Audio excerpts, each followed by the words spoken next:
Hello, Christian Church of Olney and Christian Church of Olney Youth. I'm coming at you again this morning with a daily reflection from the book of Philippians, chapter 4. It's the last chapter of Philippians. I'm going to read from verses, I was going to go 5 through 8, but let's start with verse 4 through 8.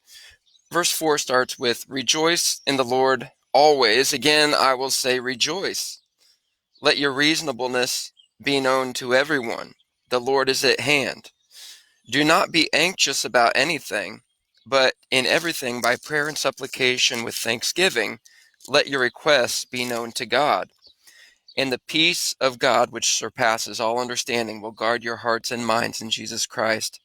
Finally, brothers, whatever is true, whatever is honorable, whatever is just, whatever is pure, whatever is lovely, whatever is commendable, if there is any excellence, if there is anything worthy of praise, think about these things." This is such a great Bible verse for us to be reflecting on and meditating upon this morning and this week as we continue to deal with this crisis in the country. The first thing I would point out at the beginning of this verse, it says, "Rejoice in the Lord." It says, "Rejoice in the Lord always." When should we rejoice in the Lord? Always. Today, tomorrow, we should have joy in the Lord. And he also says, the Lord is at hand. The Lord is there. Jesus Christ is there and available to meet every need that we possibly could have. In the context of Philippians, one of the things that's going on in Philippians is that Paul's needs, his financial needs, had been met by this church in Philippi.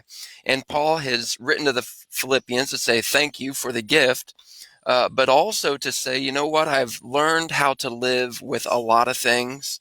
I've learned how to live when I'm rich, but I've also learned how to live when I'm poor. And in all things, I know that God is going to supply all of my needs. So today and every day, we can constantly be thinking about God and his provision for us, how he cares about us and how he has his eye on us. Jesus says that God's eye is on the sparrow and he knows when one of them falls to the ground.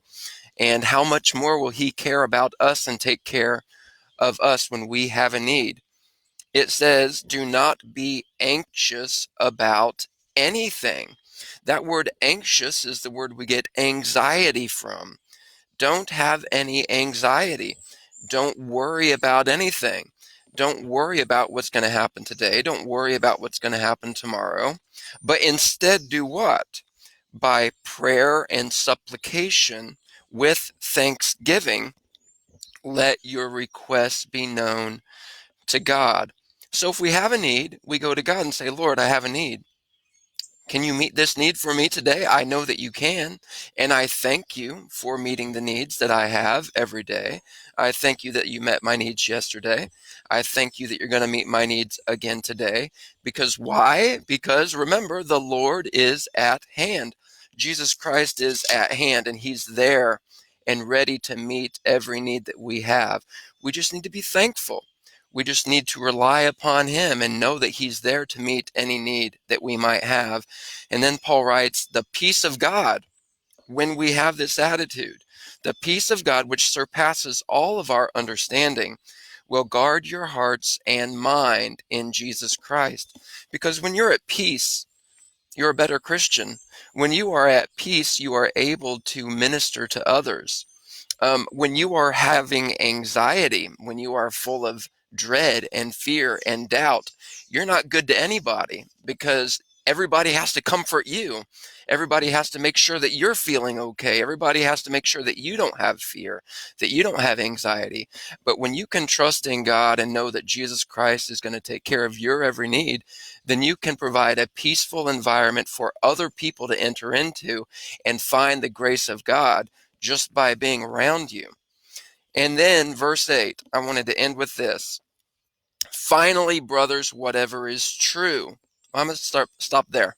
He gives us this big list of things that we should be thinking about whenever we are in an attitude of thanksgiving, in an attitude of trusting God. He says these are the things you should be thinking about. Well, first of all, what's true? Think about things that are true, not things that are false. Don't think about things that might be or could be, but think about what actually is. When that comes to a daily situation, okay, what's true? Might you be curious or anxious about the fact that you might not be able to eat in the future? Well, what's true? Are you eating today? Are you filled today? Are you safe today? Do you have a roof over your head today? Is that the truth? Be aware of what the truth is and be thankful for what the truth is. Whatever is honorable, whatever is just, whatever is pure, whatever is lovely, whatever is commendable, all of these things are the things we should be thinking about the positive things, thinking about the ways that God does meet our needs, thinking about the ways that we can be helpful to each other. We should have our minds thinking of positive things that draw people toward a relationship with a trustworthy, provisional God who supplies all of our needs according to his riches and glory. If there is any excellence, if there is anything worthy of praise, think about these things.